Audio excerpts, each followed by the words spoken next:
날씨도 덥고 상당히 아직까지도 여름 기분이 가시지도 않았는데 각처에서 보이신 여러 사부 대중께 대단히 고마운 말씀을 드리는 바입니다. 금년에 늦봄에도 아마 몇 번인가 초봄인가 여기 와서 선가구감을 강의한 적이 있습니다.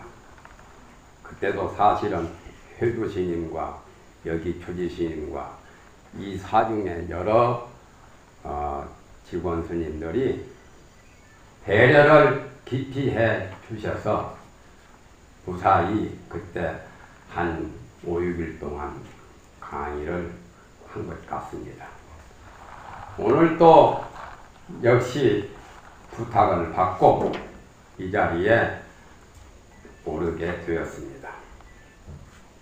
하엄경요해 내나 하엄사상 강의인데 이것은 7년 전에 경북 대구 동화사에서 그때 한번 하엄경 주석 논강이라고 하는 그 법회에 10번째로 참석을 한 적이 있습니다. 그때는 수천 명 모였어요.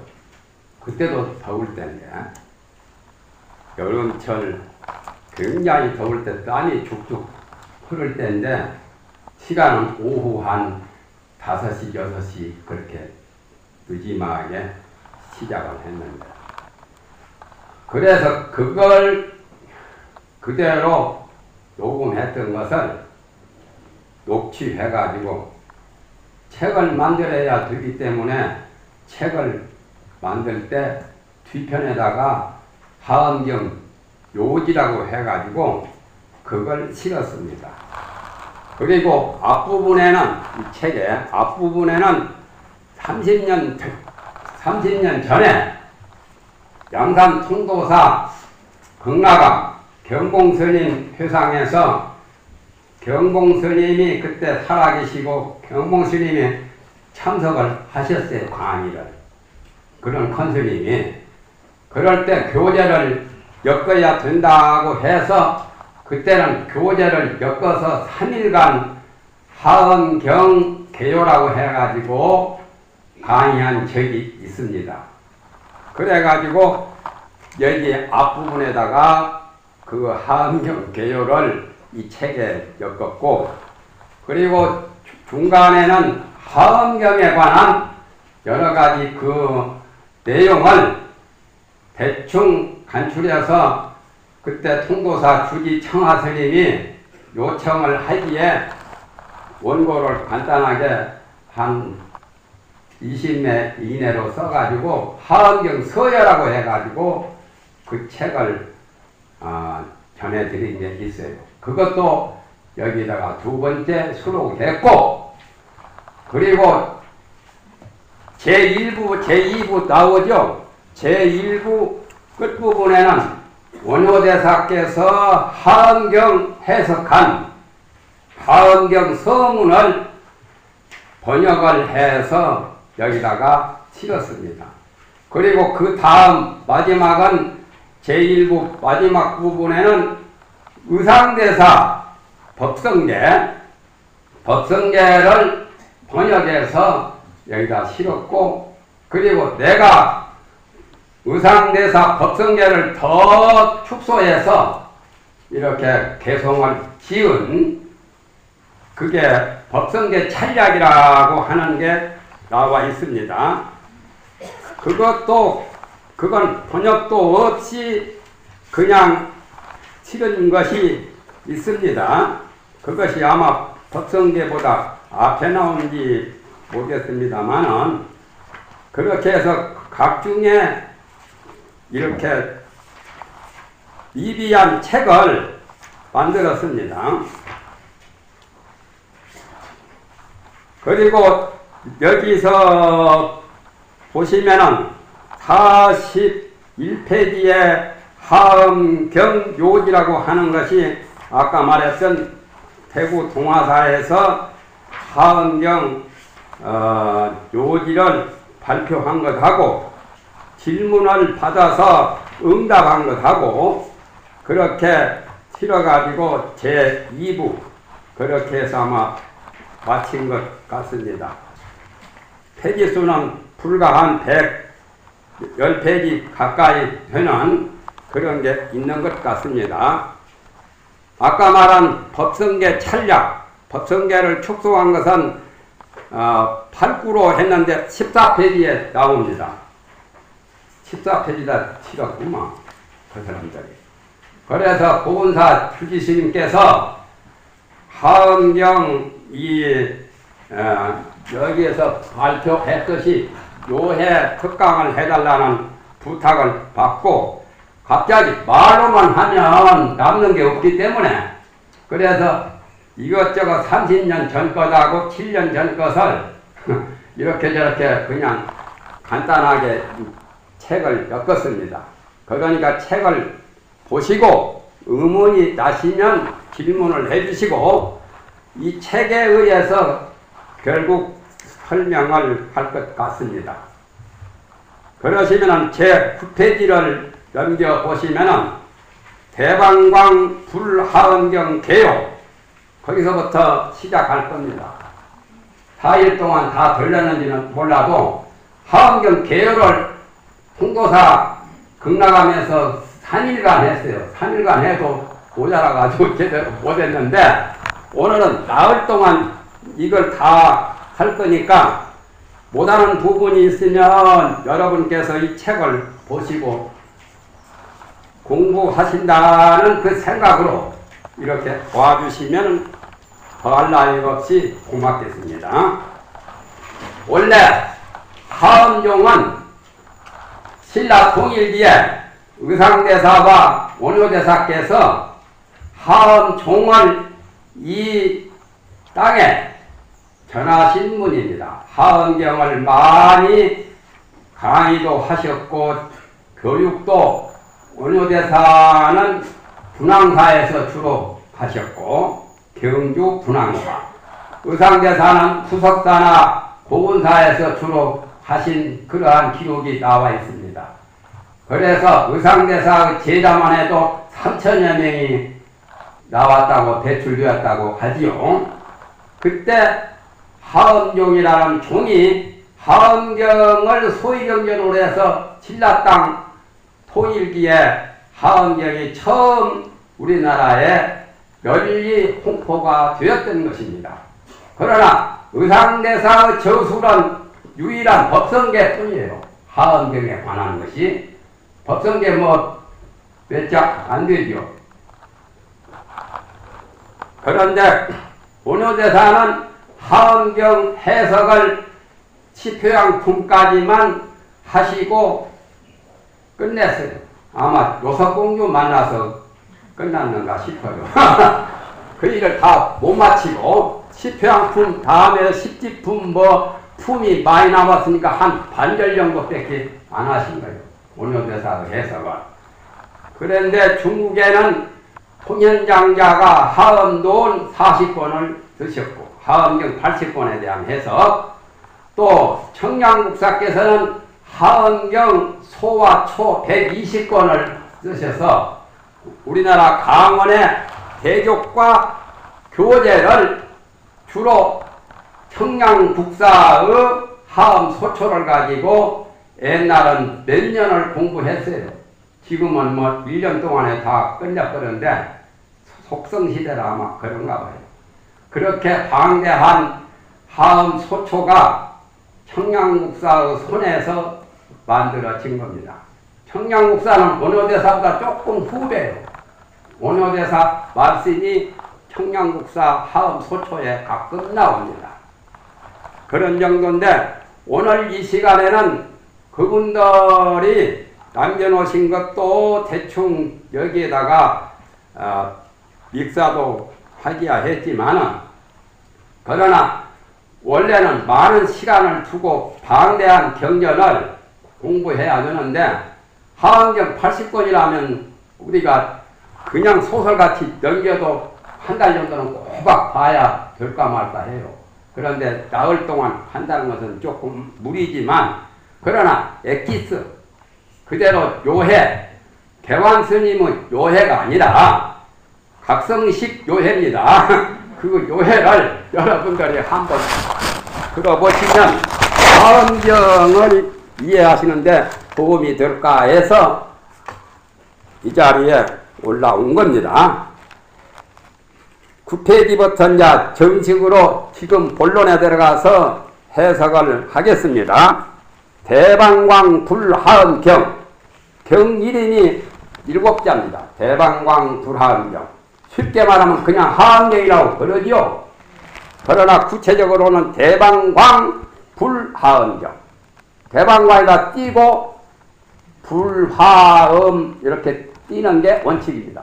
보통은 그냥 대방광 불하음경 불자에다 많이 띄죠. 연구하는 사람들 다 그래요. 내가 있는 하원사도 거기에 부전 모시는 스님이 내가 가르쳐 줬는데도 대방광 불하음경 하지 대방광 불하음경이라고 안 읽어요. 그렇게 하음경은 많이 읽어졌지만 대방광까지는 조금 생소하죠. 그러나 구체적으로는 대방광 불하음경입니다. 불화, 불하음 이렇게 그거예요. 원칙은 불화, 불하음 그것을 그냥 불하음경이라고 든 겁니다. 밑에 이제 읽어보시면 하음경이란 밑에 설명이 나오니까 그냥 빨리빨리 진행을 하겠습니다. 불타께서 부처님께서 불타란 말은 인도말로는 부다라고 그러죠. 부다. 인도 사람들 부처님 사가라고 하면서 부다 사가시오. 부다 그래요. 부다라고도 하고 불타라고도 하고. 불타란 말은 깨달으신 분이다. 범어의 부다인데 부다는 우리말로는 각자라. 깨달으신 어른이다. 임금을 왕자라고 그러죠. 성인을 성자라고 그러죠. 또 공부를 뛰어나게 잘한 사람을 학자라고 그러죠. 놈자자가 뭐 나쁜 놈 그런 놈자가 아니라 사람이라는 뜻이요. 이 자자는 깨달으신 분, 깨달으신 사람 그것이 바로 불타요. 부자라고도 하고 불타라고도 하고 각자라고 번역합니다. 부처님은 마음, 도, 우주 진리를 깨달으신 그러한 분이라 해서 부자라고 해요. 불타. 그래서 그분이 앉아 계시는 보리수 나무도 원래는 필발라수인데 인도말로 보리수라고 한 거예요. 보리란 말도 깨달음 또는 지혜, 도 세 가지로 번역을 하지요. 부처님이 그 나무 밑에서 보리수 나무 밑에서 깨달았다고 해가지고 보리란 말은 각이라고도 번역하고 또는 보라고도 번역하고 반야처럼 지라고도 번역 지혜 그렇게 그래서 나무 이름을 보리수라고 해요. 인도말은 보대수지요. 보대나무. 그러나 우리말로는 보리수요. 보리수 다방도 있고 뭐 보리수 무슨 휴식자도 있던데. 그래서 보리수 밑에서 6년간 공부를 하시다가 깨달으셨죠. 그래서 부자라고 한 겁니다. 그러기 전에는 7달 태자죠. 7달 태자.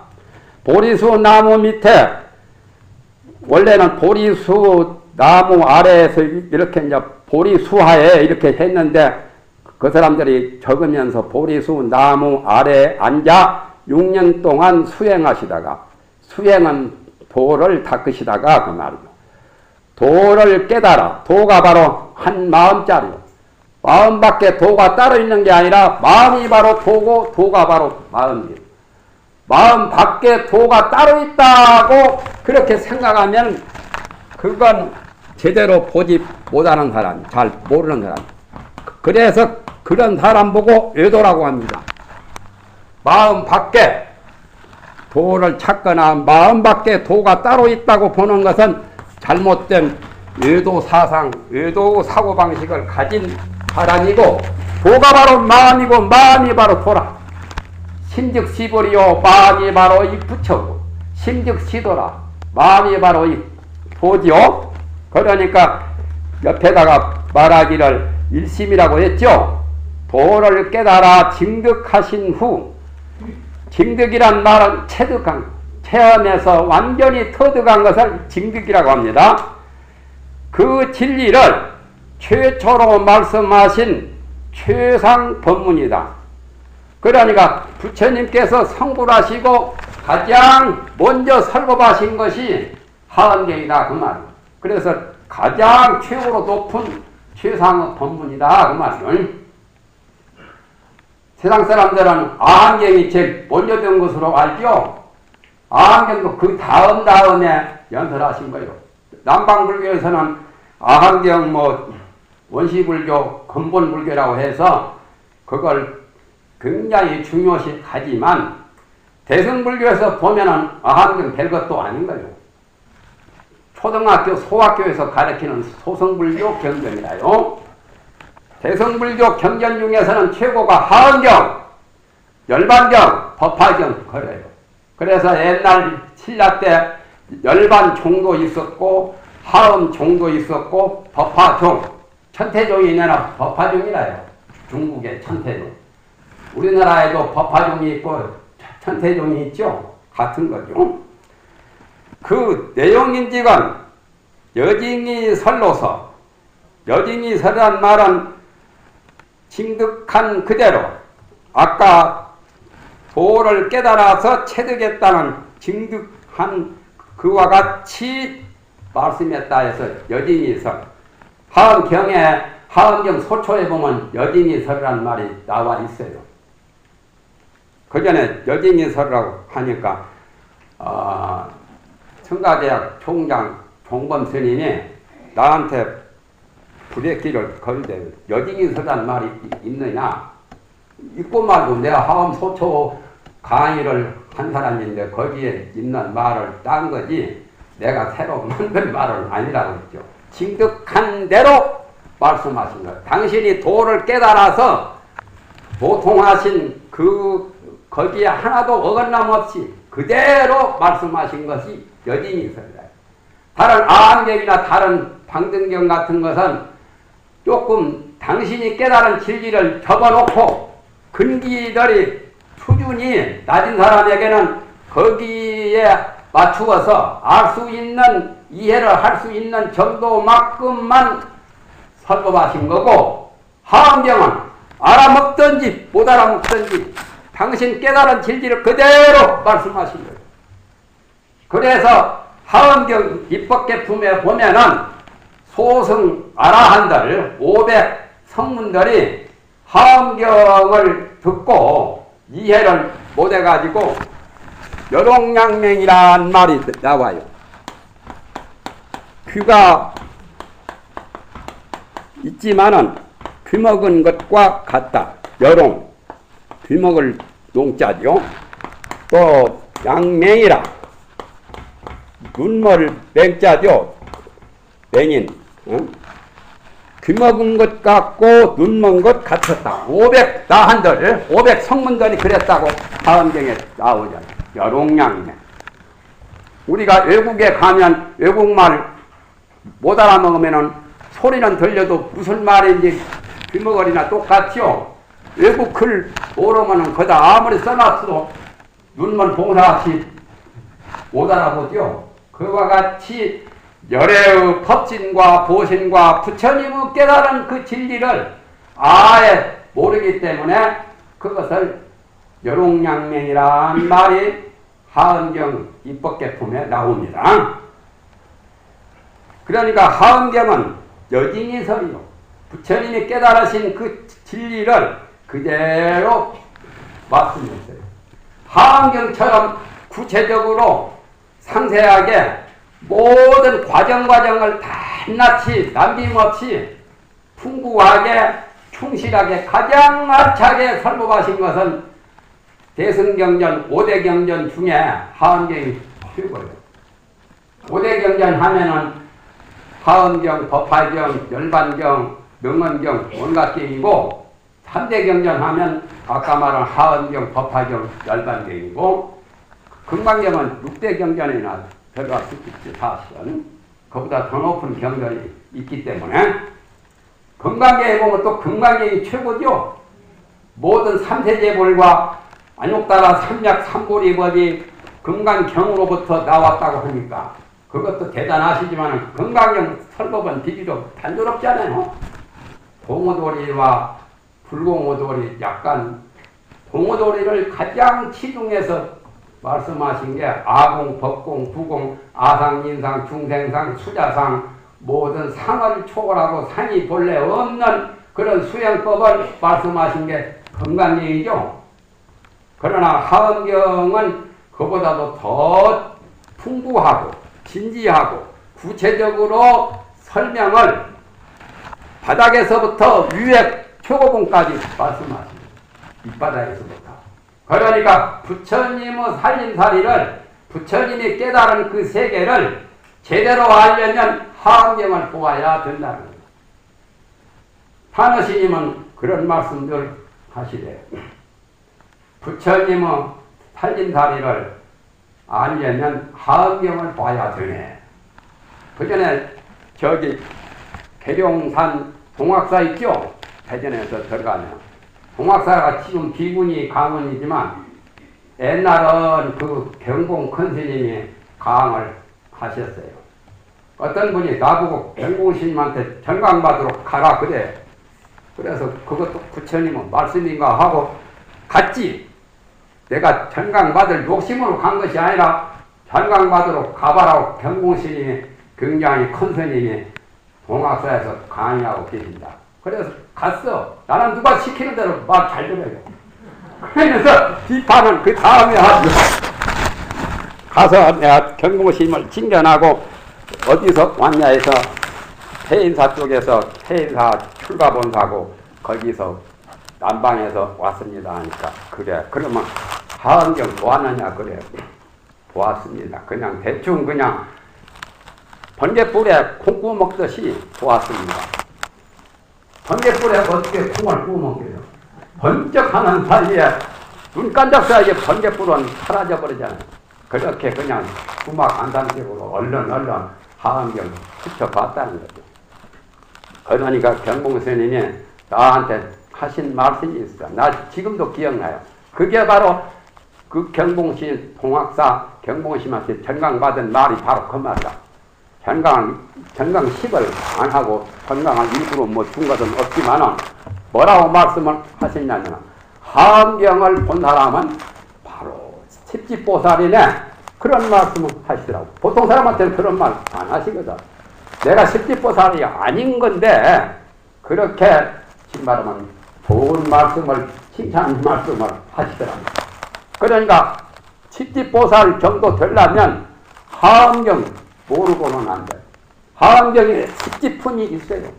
또 십지경도 있고. 그래서 여진이 설이라 하은경은. 그대로 체득한 깨달으신 그대로 말씀하신 설법하신 것이 하은경이다 말이죠. 그러면서 가장 높고 제일 깊고 깊어서 심오해서 일승원교이므로 일승원교란 말은 가장 유일무이한 일불승 원만한 교법이다. 일불승. 소승은 이승이라고 그러죠. 이승도 있고 또는 삼승도 있고 오승도 있고 그렇죠. 삼승 여자 지금. 그런데 여기서는 일승이라야 최고의 교법이라야 일승. 우리가 1등 해야 금메달 따는 거죠. 뭐든지 1등이 최고 아니요. 여기는 숫자 적은 것이 최고요. 사실은 일성이 최고고 그 다음에 삼성이고 이성이 오성보다는 낫지. 더 나아요. 순서는 이렇게 돼야 돼. 오성법은 숫자가 많으니까 제일 좋은 것 같지만은 인성, 인간의 법, 하늘 천성의 법, 또 성문 연각, 아까 소성불교 이성, 성문 연각이 이성법이고, 성문 연각에다 또 보살을 첨가하면은 삼성법이고, 일성은 가장 최고 법화경에 말씀하신 일불성, 유일무이한 가장 첫째가는 부처님의 법을 성이라고 합니다. 교라고도 하고. 수레를 타고 목적지에 가거든. 배도 수레고 또는 저런 마차도 수레입니다. 옛날 수레. 그래서 수레와 같다 해서 비유로 성자를 놓은 거고 제대로 하면 법과 교를 성이라고 그래요. 그런데 소성은 작은 수레를 타고 목적지에 가는가 소성 아라한들 무아의 진리 아공진여를 터득하는 삼계윤회만 벗어나는 그런 정도가 성문연각 법이고 삼계윤회를 벗어나는 그러한 가령 사제법, 12인연법 다 통달하고도 육바라밀까지 수행해서 통달하는 그러한 보살까지 겸하면 삼생이라고 그래요. 성문연각 보살. 보살보다 최고가 부처 아니요? 그래서 일불성이라고 법화경에 많이 나오죠? 그래서 일성 원교라고 해요. 원교란 말은 치부침이 없이 가장 원만한 둥근 달과 같이 원만한 교법이다. 원교 속에는 오성법이 다 들어있어요. 오성에는 성문, 연각, 보살, 인성, 천성, 인간의 법, 천상의 법. 그래서 일성은 부처님이 되는 성부라는 그 법을 말한 것이 보살이나 무슨 성문, 연각 되는 게 아니에요. 바로 부처가 되는 그러한 법을 말씀하신 게 일성 원교예요. 일성 원교이므로 그 교가 큰 태평양 바다같이 넓고 깊고 크고 끝이 없는 교회가 광대 무변하며 넓고 크다 말이에요. 끝이 없다 그 말이에요. 광대 무변하며 최상 현문이므로 가장 최상의 현묘한 법문이다. 현문. 하계에 보면 10현문이 나오죠. 10가지 현문. 현이란 말은 알기가 어렵다는 그런 뜻에서 이 현자를 써요. 현묘하다 또는 현현하다. 색깔은 창흑색이죠. 현은 이걸 들어보시면 현이 어떤 건지 알 수가 있죠. 푸르고 검은 빛깔을 현이라고 그래요. 바다도 일본 건너가는데 현해가 있죠. 현해탄. 물도 가장 깊으면은 바닥이 안 보입니다. 물이 얕으면은 하얗게 바닥이 보이고 색깔이 백색이죠. 그러나 물이 많이 고이고 많이 쌓여서 깊고 깊으면은 바닥도 안 보이고 시커멓게 보이죠. 푸른 백해, 푸른 바다 빛깔도 되고 검은 빛깔도 나타나죠. 그래서 천자에는 가물현 그러죠. 하늘천 따지 가물현 누루왕. 하늘은 가물가물하니 가문 빛깔이 청천, 검은 빛이 있고 또는 땅은 황토가 최고거든. 가운데 중앙 토색. 그래서 하늘천 따지 가물현 누루왕.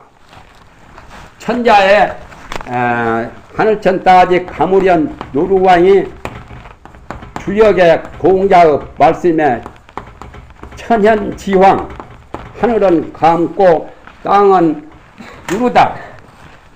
숙지왕은 숙지왕은 원래 노릇구름 한 건데 그걸 삶아서 익히면은 시커매지죠. 그래서 숙지왕이 보약으로 씁니다. 육미지왕탕 같은 데 다 들어가는데 그래서 지황이라는. 땅은 황토색은 황이라고 해서 하늘은 높거든. 공기도 물과 같이 하얀데 높이 멀리 보면은 빛깔이 가물가물해요. 저런 푸른 하늘로 보이죠. 그래서 푸르고 검은 빛깔이 바로 현색이라요. 비유죠. 그와 같이 바다 밑구멍이 깊고 깊어서 보이지 않으니까 바다를 현해라 하고, 또 높고 멀고 사람이 붙잡을 수도 없는 그 하늘이라고 해서 현천이라고도. 그래서 산현이나 시편이나 거기서 다 비롯된 거예요. 임재종에 산현이라는 말 나오죠. 체중년, 용중년, 구중년. 하안경에 시편도리가 이 다음에 시편문이 나올 거예요. 그래서 가장 현문이라 말, 최상의 현묘한 문이기 때문에 그 진리가 불가사의이다. 불가사의란 말은 생각할 수도 없고 말할 수도 없다. 하안경에 불가사의란 말이 엄청나게 많이 나와요. 세계가 이렇게 생기는 것도 불가사의, 중생들이 그 세계 안에 사는 것도 불가사의, 또 중생이 성불을 하는 것도 불가사의, 반대로 중생이 생사윤회를 하는 것도 불가사의. 어떻게 눈으로 보고 귀로 듣고 코로 냄새를 맡는지 그것도 따지고 보면 불가사의입니다. 그렇지 않아요? 어떻게 눈 떠서 온 우주를 다 보냐만 그것도 참 불가사의라. 하엄경에는 불가사의란 말이 수십 번, 수백 번 나와요. 생각할 수도 없고 말할 수도 없다. 불가이죠. 불가사의.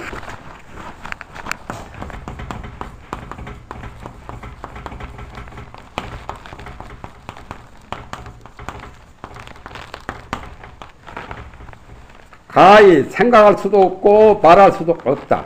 그러니까 원칙은 불가사, 불가이 그 뜻이라요. 그걸 합치면은 불가사, 불가이 그 합쳐서 그냥 불가사이. 불가사이인데 발음은 부사이라고도 하죠. 불자를 부디기 할 때는 발음을 부 그러죠. 불 안 하고. 어찌 중생의 사량 분별, 사량이란 말은 생각하는 거죠. 분별은 이렇게 저렇게 구분하고 따지는 거죠. 중생들의 잡념은 사량 분별이요. 그걸 가지고 하엄의 진리에 들어갈 수가 있겠느냐 이 소리야. 하엄경에 이 말이 나옵니다. 밑에 새가 공중에 날아가도 그 발자국을 볼 수 없는 것 같고, 새가 허공에 날아가는데 발자국이 안 남지요. 묘하죠. 그것도. 또 원각경에는 이런 말씀이 나와요. 반딧불로 태워공을 불태우지 못한 것 같다. 반딧불이 아무리 수천만 개가 있어도 허공을 불태울 수 없죠. 반딧불 가지고. 또 큰 횃불이나 모닥불이나 저 폭탄의 불로도 허공은 못 태우죠. 허공은 참 불로도 태울 수 없고 물로도 빠뜨릴 수 없고 칼로 베어도 허공은 안 베어지는 거죠. 묘한 거예요. 그것도. 원각경의 말씀처럼 반딧불 가지고 태어공이란 큰 허공계, 허공을 불태우지 못한 것과 같다. 그러므로 적행보살도 용문에서 세린을 쪼이게 되고, 이 말은 하엄경 청량국사의 하엄 소초에 나온 말씀이라요. 적행보살이라는 말은 공부를 많이 수행을 쌓은 보살이요. 육도 만행을 많이 수천급 수만급 동안 그 보살행을 수행했던 그 보살을 적행보살이라고 해요. 수행을 많이 쌓아서 수행했다 그 말이에요. 그런 보살도 용문에서 세린을 쪼이게 된다. 용문이란 말은 중국에 용문 폭포가 있는데 전설에 그 말이 나오죠. 용은 두 가지 종류로 돼요. 바로 용새끼가 용되는 수도 있고 이와 같은 큰 고기가 어전성룡이라 고기가 용되기도 해요. 그런 말씀 들어보셨죠? 말인지건 퇴계선생도 그렇게 보았다는 그런 말도 일화가 있죠. 고기가 변해가지고 용이 돼요. 그러면 출세하는 거죠. 뱀도 소원이 용된다고, 용되기가 소원이요, 뱀도. 그렇잖아요? 뱀 보고 용되라 하면 뱀이 좋아하고. 그런 말만 할 필요 없어요. 뱀 보고 용되라고 하는 것보다는 너도 성불해라 하면 더 좋은 거지. 왜 좋은 건 놔두고 용되라고 그 말만. 고기가 변해서 용이 되는 것을 용문 폭포를 통과해서 그 통과하면은 용이 돼. 그래서 저런 고시 합격하는데 서울에 가면은 고시 학원에 이런 것들이 써붙여 있죠. 등용문이라고. 등용문이라는 것은 고시 합격을 해서 출세하면은 등용문에 통과한 사람이요. 그런데 그 고기가 용이 되려면 용문 폭포를 올라가야 돼. 그래서 옆구리 아가미 셋자리요. 아가미와 비누를 그 땡볕에 쪼이면서 거기서 시련을 많이 겪어서 용문 폭포를 통과해야 용이 된다 그 말이요. 그와 같이 적행보살도 많은 수행을 쌓은 육바라밀을 닦은 보살도 하무 도리에 와서는 아직은 어린애 품맥이다. 그러니까 고기가 용되는 것처럼 적행보살도 부처가 되려면 많은 시련을 겪어야 된다 그 말이요. 그 이야기를 청량국사가 하셨는데 그 말을 여기서 밝힌 겁니다. 상덕 성문도 가요에서 시청이 박힌 것이다. 상덕이란 말은 덕이 높은 사리불 목걸련 수보리 모두 그런 분들의 금강경에 보면은 수보리가 대단하고 법화경에 보면은 사리불이 대단하시고 또 가섭존자는 선종의 제일조로서 가섭존자가 대단하시잖아요. 그러나 하엄경에 보면은 그런 분들도 뵐 수가 없어요. 가혈한 말은 아름다운 법회, 하엄의 법회에서 보고 듣는 것이 막혀버렸어. 여롱양매, 아까 입법계 품에서 귀머거리 같고 눈먼 동사와 같았다는 그 말을 못 보고 못 들으니까 시청이 보고 듣는 것이 막혀버렸다면 보통 교육이 시청각 교육이죠. 말소리는 청각을 통해서 듣게 되고 저렇게 글씨 쓰고 책 보는 것은 시각이죠. 그런데 하엄경 입법계품에 보면은 아까 말했듯이 500성문들이 사리불 목걸련 따위가 부처님 설법이 뭔지 하엄경 법문을 아예 제대로 이해를 못하고 몰랐다는 것을 거기서 말한 것을 청량국사가 하엄소초에 이 말씀을 했어요. 두시청아 가열한 말. 그걸 번역해서 말한 겁니다. 그렇게 보면은 하엄경이 굉장히 어려운 거지요. 평지에서 하늘에 올라가기처럼 어렵단 말이에요. 그러나 또 어려운 것만은 아니요. 그러나 이 법은 하엄의 법은 보고 듣는 것이 종자가 되므로 하엄경의 경책을 경전을 보거나 하엄경의 설법을 듣거나 하면 종자가 되어서 그 종자는 하안경에 그런 말씀을 하셨어요. 이렇게 표현했습니다. 식금강유라고 하안경에 그와 같다고 비유 유자예요.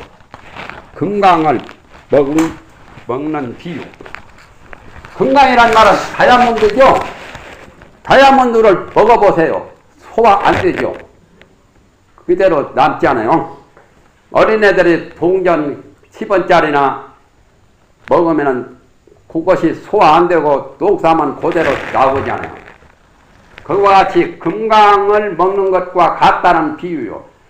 부처님 법을, 하어의 법을 듣거나 보았거나 설법을 거치게 되면 그 법은 세세생생에 없어지지 않는다. 지옥에 가더라도 그 종자, 공덕, 그 인자가 남아있다.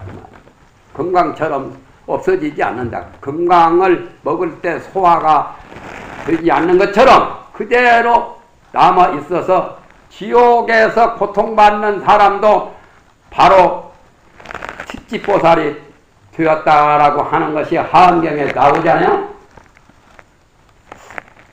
그래서 보고 듣는 것이 그 종자가 되므로 판란도 지옥 같은 데 가다 판란에 속하지요. 판란도 십지의 자리에 오르게 된다. 문법 판란이라고 나옵니다. 문법 판란. 이 대승법을 듣기가 어려운 8가지 어려운 것이 경전에 나와 있어요. 문법 판란.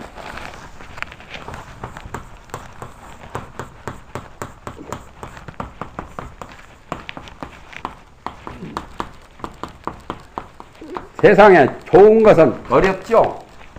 나쁜 것은 하기 쉬워도 좋은 건 그냥 호사 담아요. 좋은 일에 마장이 많잖아요. 문법 판란. 문법 판란이 예를 들면 인간의 태어나도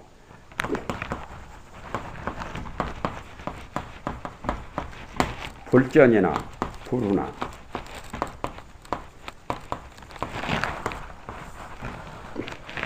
그 다음에 두 번째는 맹몽, 음악.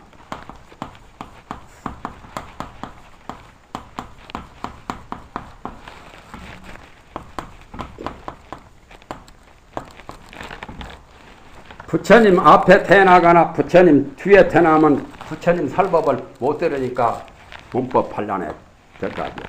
또 불구자가 된 거요. 눈 멀거나 또는 귀가 먹거나 불구자죠.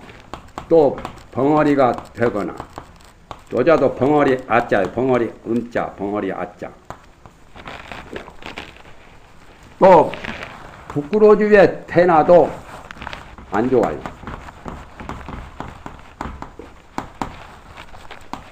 부끄러주.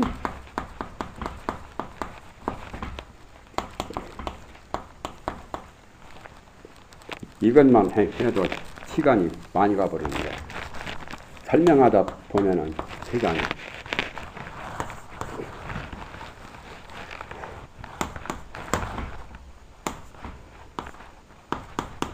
사막도에 태어나면 지옥, 아기, 축생 이런 거. 그 다음에 이제 부끄러워져서 불전, 불우, 맹농, 음악, 사막도에 태어난 거다. 또 창수천에 태어난 거다.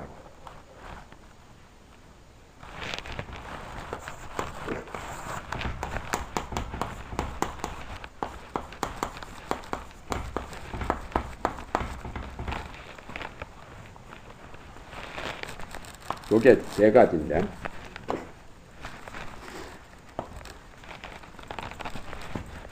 요것보다도 이렇게 해야 세리변통은 먼저 짜야 돼.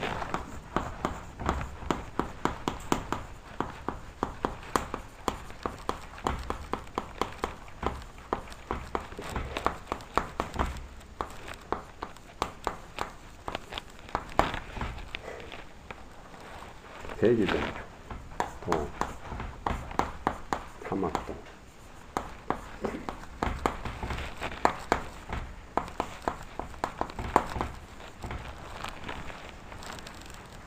또 그건 또 뭐지? 장수천에 태어나고 천상도 두 가지에 해당되는데 장수천에 태어나는 것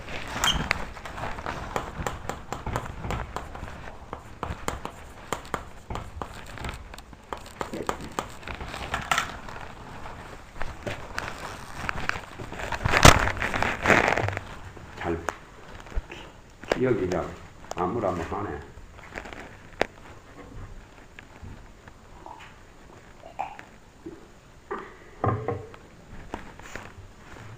사막도를 줄여버려서 그렇구만. 줄여버렸으니까. 사막도를 한목에다 적어버리니까 그래서 그래.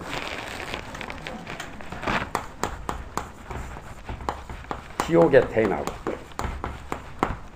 또 아귀에 태어나고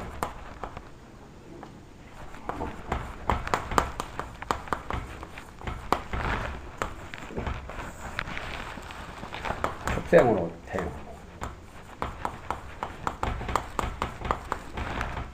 마지막에는 장수천에 태어나고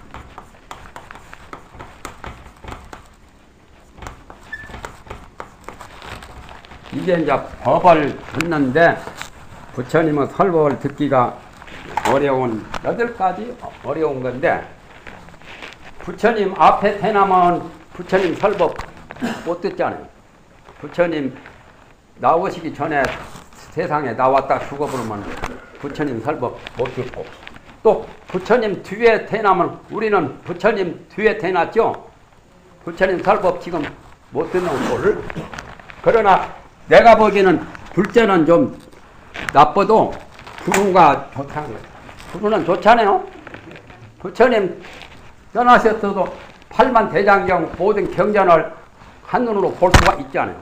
마음만 내면 80만 하면은 우리는 부루에 태어났지만은 부처님의 경전을 얼마든지 볼 수 있는 혜택이 있잖아요. 그리고 인간이 되어도 눈멀 맹자, 귀먹고 벙어리 되는 거. 불구자 되면은 인간 구실을 못하니까 법을 듣기가 어려운 거고. 북구로주에 태어나면 또 부처님 설법을 들을 수가 없어. 사주세계가 있죠. 인간 세계가 사주세계예요. 동주 또는 남주, 서주,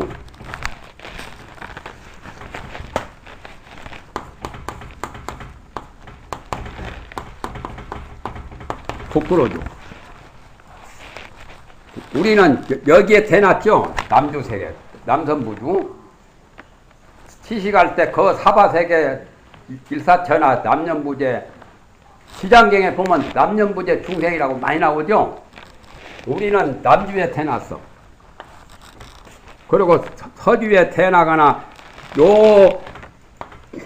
여기는 그래도 부처님 설법을 들을 수가 있단 말이야. 그래서 저 동진보살 보면은 이건 나오죠. 삼주 호법.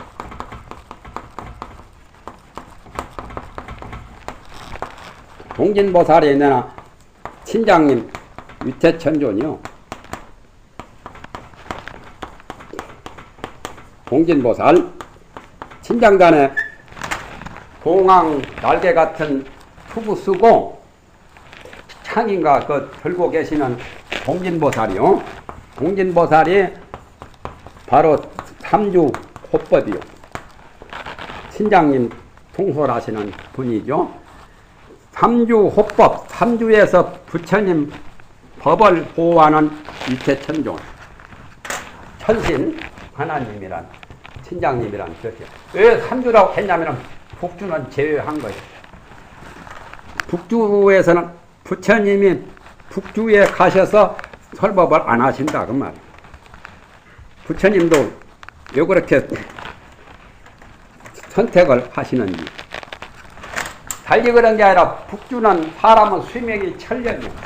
천년을 살아. 그런데 북주 사람들은 타가소도 필요 없고 요즘 말하는 산부인과 병원도 필요 없어. 그냥 저절로 나가지고 길가에다 놔주면 오는 사람 가는 사람이 손가락만 한 번씩 물리면 며칠 있으면 다 자라고. 그렇게 해서 천년을 산다. 농사도 안 짓고 장사를 안 해도 이 산천에 먹을 게 과일 같은 거 먹을 게 수두룩은 많아. 그래서 천년 동안 살고 고통이 별로 없으니까 황제 중국의 황제 헌원씨가 화서국의 꿈에 가가지고 보니까 거기는 태평성대라. 전쟁도 없고 흉년도 없고 나쁜 놈 그 범법자도 없고 참 좋은 극락처럼 천국처럼 좋은 세계가 있더라는 거예요. 그게 바로 황제가 꿈에 가신 그 화서라는 나라가 바로 북주요. 그래서 북구로주는 사람들이 고통이 별로 없고 의식주 생활도 뜻대로 풍요롭고 하니까 뭐가 답답한 게 있어야 통교를 믿고 불교를 믿지. 답답한 게 없으니까 절에도 찾아갈 필요도 없잖아요. 답답한 사람이 절에 찾아가요. 상처가 많든지 사업이 잘 안 되든지 병고액난에 시달릴 때 절에 찾아가잖아요. 그러니 북구로주는 종교를 안 믿어. 불교도 안 믿는다 그 말이에요.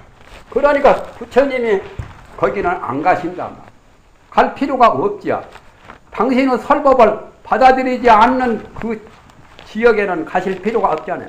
그래서 부처님이 북구로주는 가지 않고 동주, 허준, 남주에서만, 삼주에서만 설법을 했기 때문에 그래서 삼주 호법이라는 거예요. 동견보살, 신장님이. 그래서 문법 한란이 바로 그거고. 세지변총은 세상에서 지능지수가 높고 지혜가 있고 변재와 총명이 뛰어난 사람. 예를 들면 정다산 같으니 정량웅 씨가 얼마나 대단해요. 부자보다 저서를 더 남겼죠. 박학다시라지. 정다산 밑에서 공부하신 한학을 공부하신 분이 누구냐면 초이선사요. 그 동다송 쓰고 초이선사 같으니도 정량용 그 정다산 정교 때 그분한테 공부를 할 정도 대단한 분이죠. 그러나 정량용은 칠학을 주장하면서 목민신서도 썼죠. 그런데 불교는 몰라. 그것도 유교도 보통은 못했어. 내가 그분의 전집을 다 가지고 보는데 유교에서도 정자나 추자나 맹자처럼 보통은 못. 학문은 지식은 뛰어나죠. 도와 학문을 두 가지 겸해야 되지. 학문만 가지고는 또 쪼가리라, 반쪼가리거든. 그래서 그런 분들이 세지변총이라. 천주교 믿잖아요. 정다산 같은 분이. 응? 천주교 믿는 분이라. 그러니까 그런 분들은 불법에 안 들어오니까 세지변총이 있는 사람들. 외도들, 다른 육파 철학, 그런 그 외도들이 다 세지변총이다. 여기 네 가지는 인간이죠. 그 다음에 지옥에 떨어져도 법을 듣기 어렵고, 아귀에 떨어져도 법을 듣기 어렵고, 또 축생이 되어도 어렵죠. 소유의 경리기라, 위독기입니다.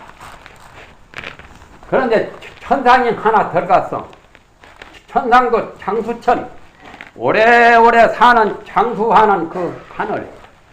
부처님이 천상에 가서도 설법을 하셨잖아요. 다한계에 보면은 도리천, 야마천, 도솔천, 화락천, 타화자재천 같은데 삼선천에도 설법을 하시는데 여기에 장수천은 오래오래 사는 무색계 사천이 그 천상을 말한 거죠. 무색계라는 그 욕계, 색계 다음에 무색계라는 물질도 없는 천상에 공무변처천, 식무변처천, 무소유처천, 비상 비비상처천, 무색계 사천은 굉장히 천지개벽을 몇 번 해도 안 죽고 오래오래 8만 급을 살게 하네요. 그래 장수천이라. 그거는 육체도 없고 의식세계, 정신세계만 있는데 오랜 선정에 들어있어. 깊은 잠에 든 것처럼. 동면에 든 뱀이나 깨구리처럼 오래오래 있으니까 부처님이 거기 가시지도 않고 설법을 들을 수도 없잖아. 그래서 장수천도 문법 판란에 해당된다 그 말이에요. 그걸 판란이라고 한 거요. 그렇지만은 판란 중생도 예외가 있어요. 지옥에 떨어진 사람도 하은경에서는 십지보살이 되어서 성불을 하는 게 나와 있잖아요. 알고 수행함이 자기 몸에 있으므로 저자는 없애버리세요.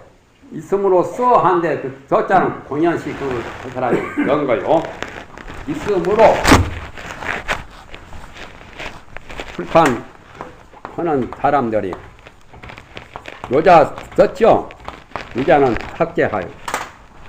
있으므로 써가 뭐야? 써가 아니어도 되죠. 일생에 광겁의 가위를 원성한다. 일생 동안에 광겁이란 말은 많은 작업이라는 뜻이요. 많은 겁이요. 광겁은 마늘광자요. 겁이란 말은 많은 세월. 작업이라는 뜻이요. 많은 겁. 수천만 년을 작업이라고 하죠. 현재동자는 하엄경에 보면은 일생 동안에 성불했죠. 53 선지식을 챙겨내서 그것을 광겁 동안 많은 겁 동안 도를 닦아서 부처님의 불과 불이 부처님의 그 자리를 과유라고 그래요. 그것을 원만히 성취한다. 백천중류에는 100개, 1000개 온갖 흐르면 똘물, 시냇물, 강물, 하천의 물, 모든 물 중에는 바다가 가장 멋짐이고 바닷물보다 더 큰 건 없지요. 삼라만상 우주 만물 중에는 허공이 가장 위대하다. 일체 또 성현 중에는 부처님이 가장 멋짐이고 일체 경교에서는 하은경이 가장 위대하다. 여러분들은 최고만 상대한 거요. 부처님 최고, 하은경 최고, 최고 아니면 뭐 상대할 게 없어요. 나도 최고를 상대해요. 백화점에 가장 의리의리한 물품을 보다가 구멍가게나 노점상들 그거 파는 거 보면은 시시하죠.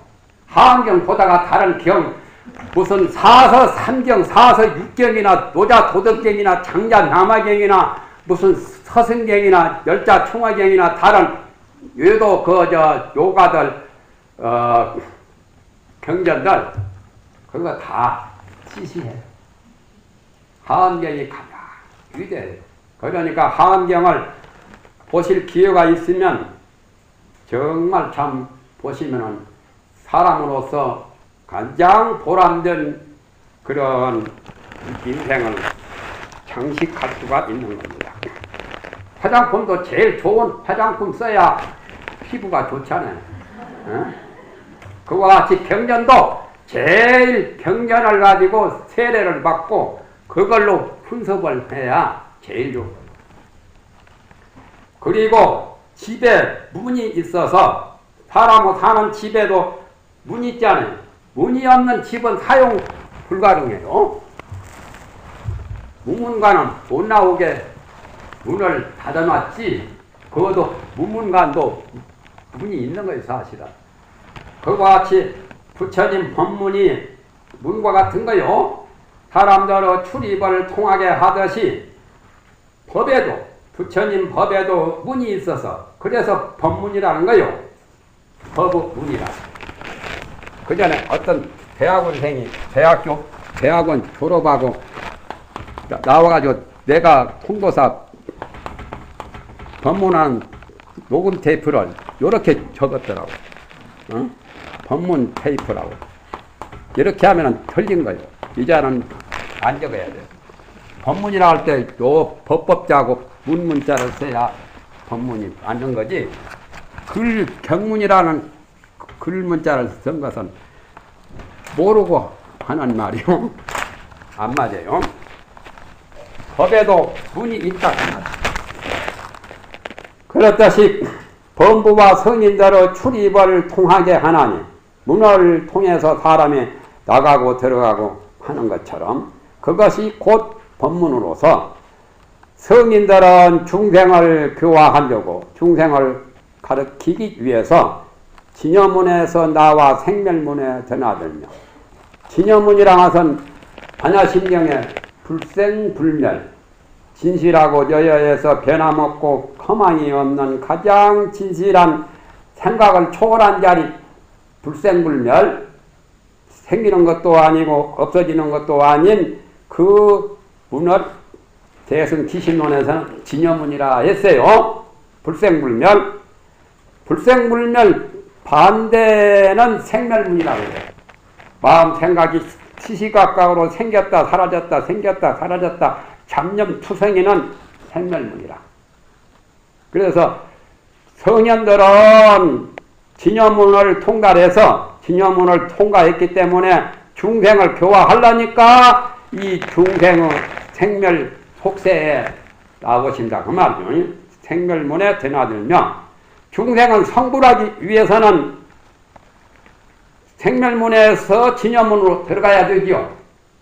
모든 망상, 잡념, 문행, 무명, 번뇌를 떠나는 것이 생멸문에서 진여문으로 들어가는 거예요. 그래서 법문이라고 했다 그 말입니다. 범부와 성인의 차이가 있다고 하나 일심을 한마음을 떠나서 존재하는 것은 하나도 없다. 그러므로 본경은 하엄경이요. 하엄경에서 말씀하시기를 신불급중생이 시삼무차별이라 했다. 신불이란 말은 마음과 부처, 급이란 말은 및, 마음과 부처와 및 중생들이 이 세 가지가 차별이 없다면 성부, 성자, 성신, 삼위일체와 마찬가지죠. 삼위일체도 화엄경에 신불중생을 따간 거예요. 마음이 근본이죠. 마음을 깨달은 분은 부처고 마음을 깨닫지 못하고 미한 사람은 중생이죠. 삼위일체라면 부처는 기독교의 성부나 같고 여기는 기독교의 성자나 같겠죠. 아들 자자요. 요는 아버지 부자요. 성자는 기독교에서 천주교에서 이 성자 쓰죠. 여기는 제대로 보려면 성신이지. 침자는 예를 들면 그렇다 그 말이에요. 꼭 거다 배제할 것은 없지만 삼위일체와 같이 세 가지가 다를 바 없다만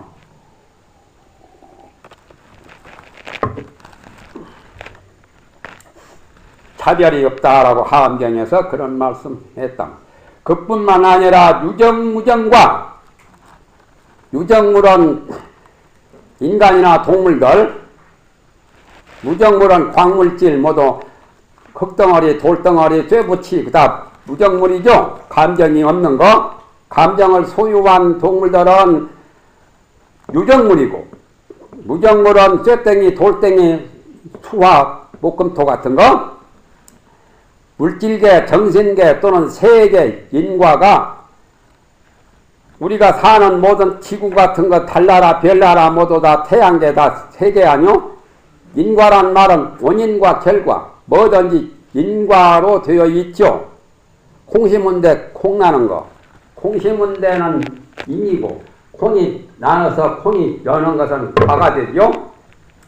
그런 것들이 사람이 생각을 일으킬 때는 인이고 생각의 결과로 어떤 행위로 나타날 때는 과가 돼요. 그런 것들이 모두 한 마음으로 이루어지지 않는 것이 없다.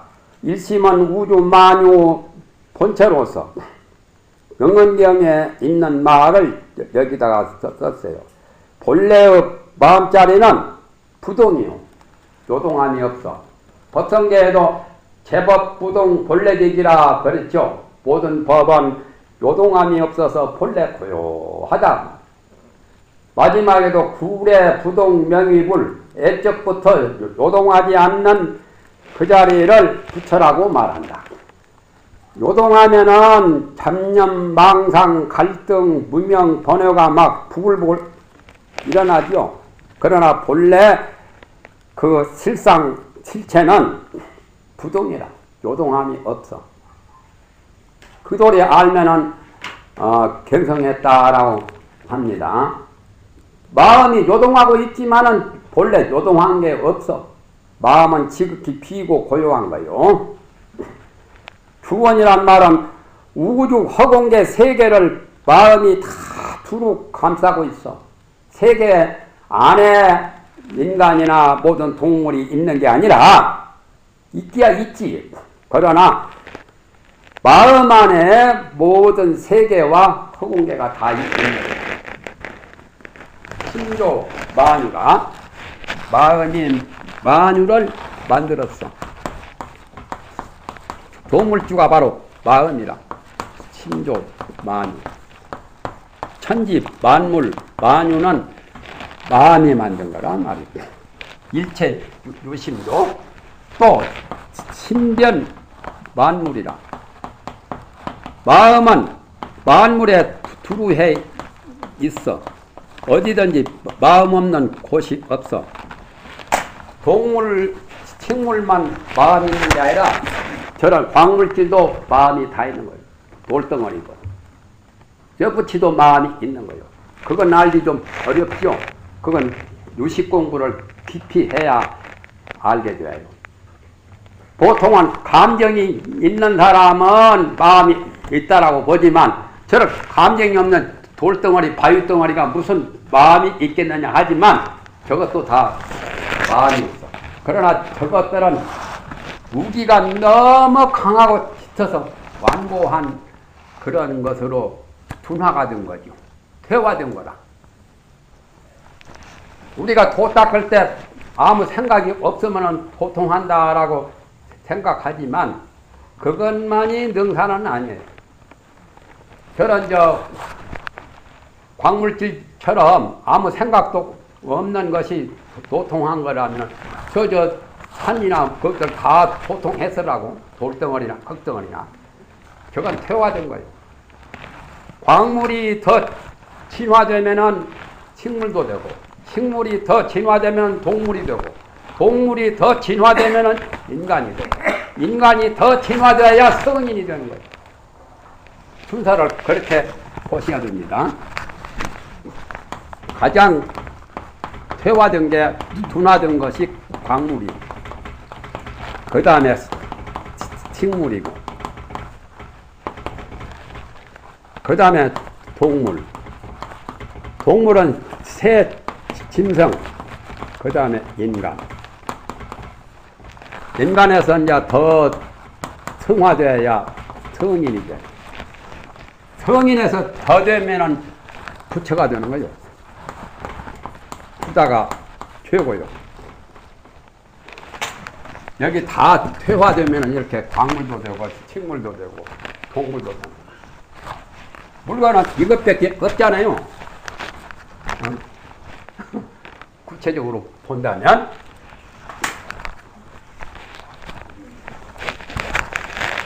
그래서 두루했다. 신변만유라. 마음은 허공계 세계 할 것 없이 본래 마음자리는 어느 곳에도 못 미친 데가 없이 두루하고 원만하다. 또한 마음은 불생 생기는 것이 아니요. 반면에 또 불변, 불멸 없어지지 않는다. 그건 한자도 빼버렸네. 불변, 변하지도 않는다. 또 수연, 인연 따라서 변치 않으면서도 인연 따라서 변하거든. 변하면서도 변치 않고 그거 묘한 거예요. 액체도 그렇지요. 물의 액체도 변하지 않아요. 그러면서 인연 따라서 변하죠. 또 물이 탁한 물도 되고, 하수도에 들어가면 탁한 물이 되고, 상수도에 들어가면 맑은 물이 되고, 사람 뱃속에 들어가면 오줌이나 피가 되고, 그게 이제 눈도 되고 이슬도 되고 우박도 되고 비도 되고 그렇죠. 물이. 그러나 액체는 그대로 변함이 없는 것처럼 변치 않는 것은 불변이고, 또 변치 않으면서도 인연 따라 변해요. 그러니까 아무리 중생이 되고 지옥에 가더라도 본래 순수한 마음자리, 청정한 마음자리는 하나도 변하지 않아. 그러면서도 죄를 짓고 업을 지으면 지옥이나 나쁜 세계에 또 떨어지거든. 그게 인연 따르는 거예요. 또 좋은 인연을 만나서 도를 닦아서 여러 가지 그 보살도를 성취하면은 삼계윤회도 벗어나고 고통도 벗어나고 성인이 되고 보살이 되고 부처가 되잖아요. 그것도 좋은 수연이다.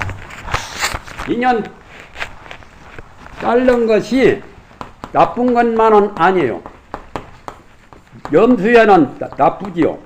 오염된 그런 인연을 따른 것은 안 좋지만, 염수연은 오염이라는 염자요. 그러나 정수연은 굉장히 좋은 거예요. 청정한 수연은, 도를 닦고 발심 수행하는 것은 정수연이요. 나쁜 업을 짓고 나쁜 죄를 짓고 나쁜 윤회고를 만드는 것은 염수연이다. 검은 마음 욕심을 부리는 것은 염수연이고, 양보하고 남을 사랑하고 남을 존경하고 마음을 비우고 겸손하고 한 것은 정수연이다. 깨끗한 수연. 깨끗한 수연만 하면은 진화가 되고, 오염된 수연을 하면은 퇴보 분화가 되어서 인간 이하의 존재로 변할 수도 있거든. 그래서 까딱 잘못하면은 미치는 거요. 본전도 못 찾아. 장사할 때 미치고 본전도 까먹으면은 빈털터리죠. 정말 도를 닦을 때 빈털터리가 되면 정말 좋은데, 빈털터리는 싫어하지요. 모든 잡념을 다 털어버리면 정말 좋기야 좋지. 그러면서도 그 자리는 공적이라 비고 고요한 자리요. 마음의 본체. 그러면서도 신령스럽게 안당하.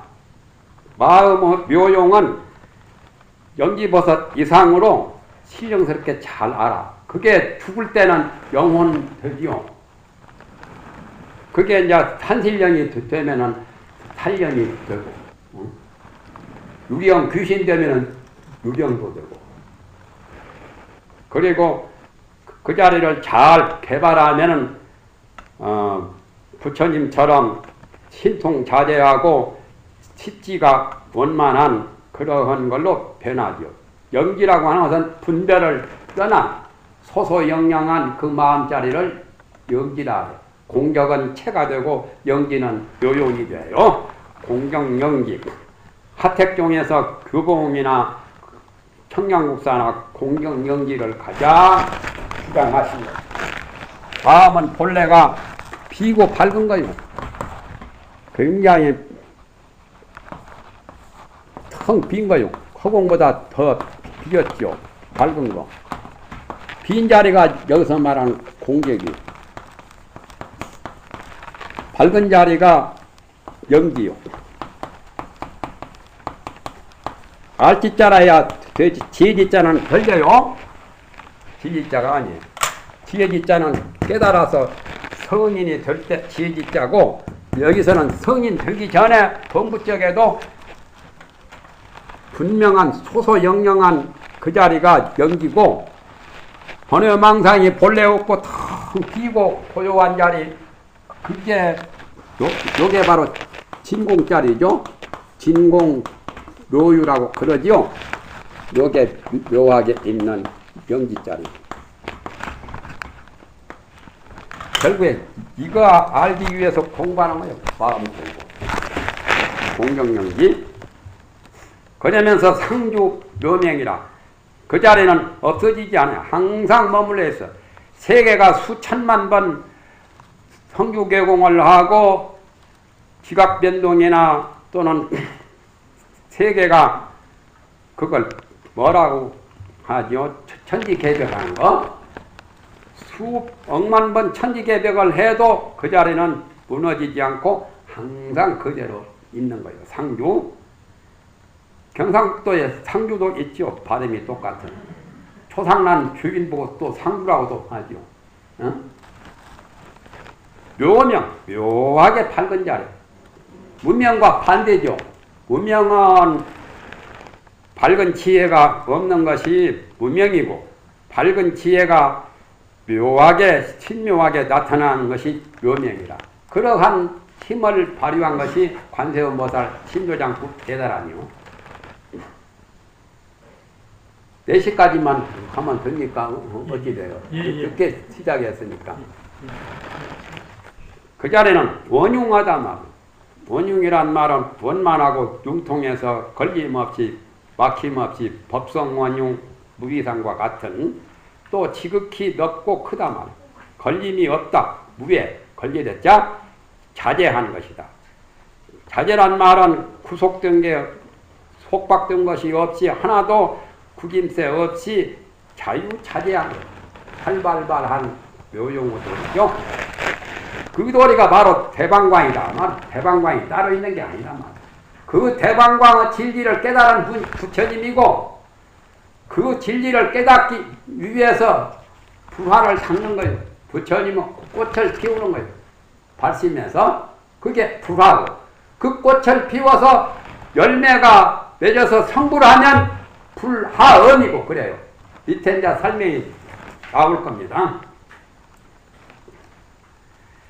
대방광 불하음경 7자 법문이 모두 한 마음을 밝힌 것이니 한 마음을 깨달아서 알 때가 바로 곧 대방광 불하음이다. 밑에는 이제 7자 설명입니다. 대는 뭐냐? 마음의 자체, 마음의 본체를 대라고 그래요. 지대, 수대, 풍대, 화대, 사대보다 더 큰 것이 마음의 신대죠. 마음의 본체를 뜻하면 마음의 본체가 그지 없기 때문에 가가 없기 때문에 대라고 했다. 위대한 수령님처럼 위대하다고 해서 대라고 했다. 그 다음에 방자 설명이요. 방은 동방, 서방, 남방, 북방 그 방이 아니라 여기서는 법방자요. 방덕이라는 덕을 가르친 거요. 방은 마음의 모양, 신상을 말하는 마음 속에는 부처님과 똑같은 덕상, 그 법을 구비하고 있기 때문에 그래서 방법이라는 그 방자로 말한 것이다. 방법이라고 말한 것이다. 광은 없다는 거죠. 경기도에 가면 광주가 있어. 전라도는 꽝주고, 그 광주 열국박자 광이요. 대방광을 대승경전에서 많이 써요. 대방광 원각경, 대방광 수능원경, 이 채자 광은 상이고, 요건 용이고, 이걸 3대라고 그러죠. 대성 기신론에는 최대 또는 상대, 용대, 최상용, 상대. 마음에 3대가 있어요. 마음뿐 아니라 모든 만물에도 3대가 다 있습니다. 분필 가지고 내가 설명해 볼게요. 분필은 100분으로 되었죠. 하얀 가루. 그게 분필의 자체가 된 거죠. 체대. 체가 된 거고, 이자는 모양상자요. 모양은 동글동글하고 길쭉하고 이렇게 분필이라고 하는 모양새가 있죠. 그게 상이고, 용은 분필 가지고 이렇게 같이 쓰는 게 용이라. 분필 가지고 뭐 이빨 닦으면 안 되지요. 요원 글씨 쓰는 거죠. 그와 같이 마음도 마음의 본체를 체라하고 마음에 무한의 부처님과 같은 덕을 갖추고 있어. 만상이 불여 심상이라고 탈마대사 그런 말씀하셨죠. 만상이 만가지 모양이 심상만 못하다. 달마 스님이 달마 상서 관상보는 거기에 이런 말씀이 나와요. 달마대사 만가지 모양이 귀도 잘생기고 코도 잘생기고 눈도 잘생기고 머리도 잘생기고 이빨도 잘생기고 턱도 잘생기고 이 손도 굉장히 곱고 손도 잘생기고 발도 잘생기고 그다 만상하뇨. 오장육부나 무슨 유목구비나 만상이 아무리 잘생기고 아무리 좋더라도 신상만은 못해. 마음 잘 쓰는 사람이 마음씨 곱고 마음을 잘 쓰는 마음이라고 하는 신상을 제대로 잘 갖는 사람이 최고다. 관상학적으로 만가지가 아주 최고. 만상이 아무리 좋다 해도 신상만 못하다 하는 그 상이요. 마음에서 기뻐하고 슬퍼하고 남을 칭찬하고 남을 헐뜯고 남을 존경하고 하는 게 마음의 작용이요. 마음도 이렇게도 쓸 수 있고 나쁘게도 쓸 수 있고 좋게도 쓸 수 있잖아요. 그게 용이다. 마음의 대방광이 바로 최상용이나 같다라고 옛날 스님들은 그렇게 해석합니다. 광이라 것은 마음의 만가지 작용이죠. 그걸 가리키는 것이니 마음에는 마음 자체와 똑같은 작용이 있기 때문이다. 그래서 대방광이라고 했단 말이에요. 그 다음에 대방광, 불화음경, 그것은 마음의 과라 말이요.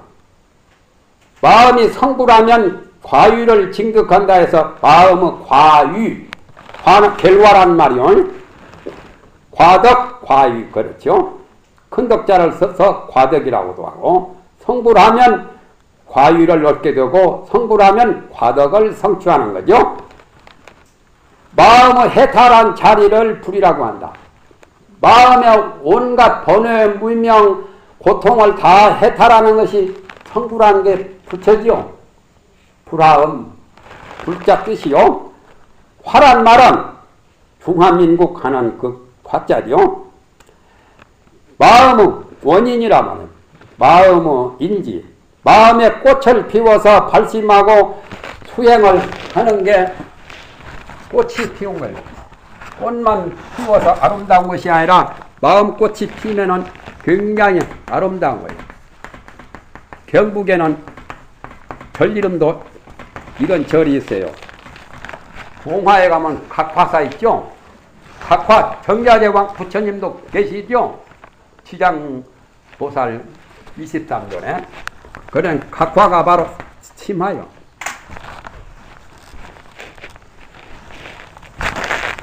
빛나라자를 꽃화자라도 해요. 꽃화자, 빛나라자, 중화민국. 그 화자죠. 화는 마음의 인지, 보살도를 닦을 때가 인지요. 성불할 때를 과지라 하고, 보살이 되면은 인지고, 나중에 부처가 되면은 인과라는 과자, 과지라요.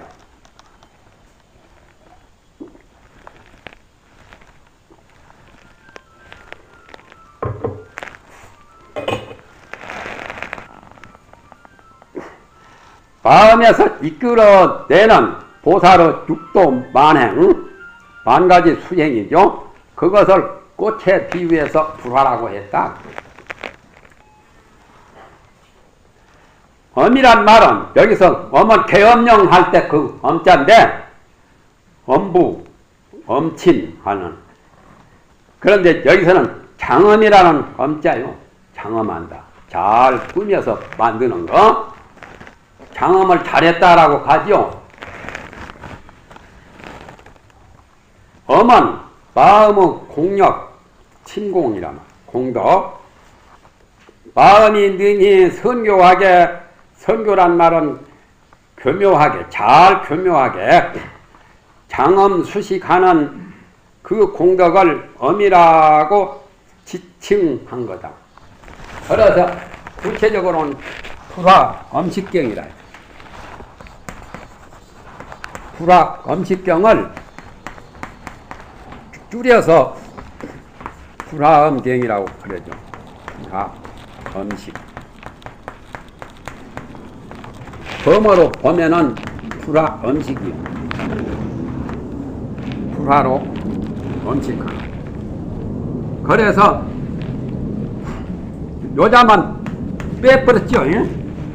식자를 장식한다는 꾸밀 식자, 추식한다는 그 식자 빼고 그냥 불화엄경이라고 하는 거예요. 원칙은 불화, 장자도 뺐구만. 장엄. 장엄, 추식 제대로 하려면 장엄하고 잘 따듬어서 잘 얼굴 예쁘게 막 미장원에 가서 잘 꾸미듯이 보살이 되어서 성불을 하려고 육도 만행 휘바라미를 닦아서 불화를 꽃을 피워서 장엄해서 잘 추시겠다는 그 말을 다 줄여버리고 이자도 빼버리고 다 빼버리고 불화엄경이라고만 해야 한 거예요. 간단하게 해야 좋잖아요. 보살도 구체적으로 하면 보리살타요. 한야심경에 나오죠. 보리살타. 그러니까 아바로키테스바라 그게 관자재요. 관자재 보살, 관세음 보살. 아바로키테스바라, 아바로키테스바라 보리살타. 그렇게 하면 말이 길잖아요. 그냥 관세음 보살, 관자재 보살. 그게 하면 간단하잖아요. 보리살타를 보살이라고 하듯이 여기도 틀린 거예요. 경이란 말은 무슨 뜻이냐? 마음의 가르침, 마음의 교훈, 교법이죠. 그것을 경이라고 하죠. 마음에서, 부처님의 마음에서 언어 문자, 말과 글 같은 것, 명사 따위, 뭔 보살이니 십바라밀이니 십신 십주 십행 십회양 모두 그런 명사 따위를 일으켜서 그 진리를 밝히고 설명하기 때문에 그래서 그걸 경이라고 한 것이다. 위에서 말한 바와 같이 하음 법문은 결국 한 마음을 떠난 것이 아니니 그것이 곧 일심법계다. 한 마음 일심법계, 일진법계라고도 하고 모두를 총괄해서 전부 한 마음으로 되었다 해서 일진법계라고도 하고 일심법계라고도 해요. 법계라는 말은 두 가지로 통하죠. 우주를 법계라고도 하고 우주법계 할 때는 마음 법성을 또 법계라고도 해요. 법성계에서는 법성이라고 표현했죠. 하엄경에 법계란 말이 많이 나와요. 이법계, 사법계 무슨 그런 거. 부처님의 세계는 불법계고 보살의 세계는 보살법계고 그렇게도 말하죠. 그래서 일진법계라고도 하고 일심법계라고도 하고 줄이면 그렇죠. 더 나아가서 펼치면 나아가서는 사법계, 십법계, 시편문 등으로 펼쳐진다. 설명할 게 많이 나오네요. 사법계란 말은 일진법계에서 일심법계에서 네 가지로 펼친 거예요.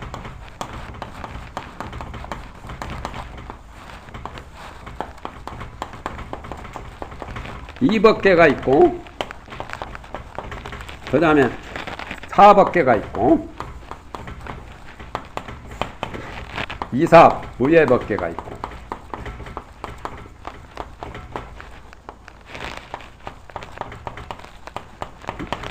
이건 설명 안 하고 넘어가야 되는데 설명하다 보면 시간 많이 잡아먹죠. 법계 또 여기는 마지막은 사사무예 법계.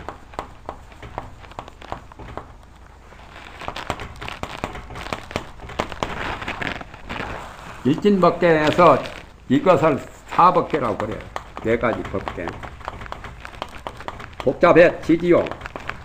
언어 문자를 가지고 여러 가지 명사를 가지고 설명하다 보니까 복잡해요. 하나 마음에서 1년에 봄, 여름, 가을, 겨울이 있는 것처럼 1년에도 투나추동이 있죠.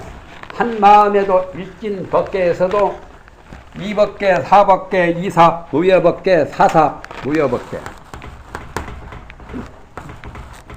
일심이나 일진이나 같은 말로 이법계란 말은 진리의 세계, 진리의 법계요.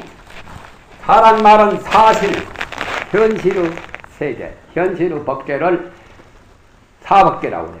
사실, 사고, 사유, 사법, 현실을 살아가고 이는 진리, 이상, 이념, 그 어떤 성리, 이성, 눈으로 볼 수 없는 것은 진리죠. 눈으로 볼 수 있고 몸으로 느낄 수 있는 것은 사실 아니요. 차를 운전할 때 사고 치면 큰일 나요. 사고가 안 나요. 그 사짜리. 현실은 그건 현실적으로 있는 것 아니요. 그래서 현실의 세계를 사법계라고, 진리의 세계를 이법계라고. 그 다음에는 현실과 진리와 현실이 걸림이 없는 법계. 보살은 이제 마음 공부를 해서 현실이 따로 있고 진리가 따로 있는 게 아니라 진리가 바로 현실이고 현실이 바로 진리인 거. 산이 산도 되고 물도 되고 물이 산도 되고 물도 되고 그렇게 해야 걸림이 없는 거예요. 지금 말하면 진리만 잘 알고 현실을 모르면 그것도 안 되죠. 옛날 큰 스님은 꿀 갖다 주니까 뭘 모르고 도장 찍어가지고 은혜사 삼판이고 은혜사 토지가 다 넘어가 버렸죠. 그건 현실 세계를 몰라서 그래요. 법을 몰라서. 그냥 무조건 도장 찍은다고 되는 게 아니잖아요. 그리고 또 진리의 세계를 모르는 사람은 지하머리 법률에 받고 지하머리 대석학이 되었다 해도 마음짜리 진리를 깨우치지 못한 사람은 정다산처럼 정량용 씨처럼 진리는 제대로 잘 모르고 현실만 아는 정도가 되면은 한쪽 알죠. 그러니까 이와 사에 둘 다 걸림없이 설법을 제대로 잘 하려면은 능가경에 이런 말씀이 나오죠. 종통과 설통이 있어요. 불교 종기, 진리를 잘 알아서 통달하는 것을 종통이라 하고, 진리를 잘 알아도 표현을 잘 못하고 중생은 근기에 맞추어서 설법 잘 못하면 반풍수죠. 설법도 잘해야 돼요. 설통을 잘해야. 말도 능하고 또 종기도 잘 통하는 것을 종통, 설통. 그렇게 되면은 이사무예법계에 갈 수가 있는 거죠. 사사무예는 어려워요. 사사무예는 사와 현실과 현실이 걸림이 없는 거. 유마경에 보면은 그런 거 많이 나오죠. 유마가 사람 몇 평도 안 되는 자기 조그마한 방에 수백만 보살을 그 안에다가 앉게 했고, 저 수억억 마리 먼 나라 세계에 가서 그 이보다 큰 의좌를 수백 개, 수천 개, 수만 개 갖다 놓았잖아. 자기 방 안에. 또 향적세계에 가서 그때는 인공위성도 없고 비행기도 없는데 윤마거사 향적세계에 가서 그 밥을 갖다가 그 대중에게 그냥 다 시켰잖아요. 수백, 수천, 수만의 보살한테. 그런 것은 신통 불가사의한 그런 초능력이 사사무예요. 현실과 현실이 걸리면. 계자씨 속에 순비산 같은 큰 히말라야 산이 조그마한 계자씨 속에다 넣을 수 있는 거예요. 그건 보통 사람은 못하죠. 적어도 10지보살 이상이 돼야 사사무예. 그래 참선의 경지가 사사무예 되고 하음의 최상 법문 그 최상의 경지는 사사무예에 있어요. 사사무예가 되어야 비로소 선을 말할 수 있다라고 원효대사 그런 말씀을 하신 적이 있죠. 사사무예는 대단히 어려운 거예요. 그게 이제 사법계고 10법계까지만 설명하죠. 10법계는 사성 6범을 다 사성 또는 6범 이 법계를 전부 10법계라고 그래. 사성은 성문, 연각, 보살, 부처, 성인의 세계가 4종류죠. 6범은 육도중생, 천상, 인간, 축생, 아수라, 지옥, 아기, 축생, 그게 육도 윤회하는 6범의 세계. 그러니까 천상도 법계요, 지옥도 법계요, 인간도 법계요, 범부도 법계고 성인도 법계. 이 사성육범 두 가지를 합치면은 10가지 아니요? 사보택이 6. 그래서 그걸 10법계라 그래. 우리도 10법계 중에 하나 차지하고 있죠. 인간법계. 인간은 6범 중에 들어가잖아요. 천상, 인간, 지옥, 아기, 축생, 아수라. 그게 6범이고 사성은 성문, 연각, 보살, 부처. 그걸 10법계라 해요. 시편문은 상당히 10가지 하엄경에서 육상원흉과 시편문이 굉장히 중요한 법문인데 시간이 지금 4시가 넘었으니까 다음에 하도록 합시다. 그것까지만 하고 그래도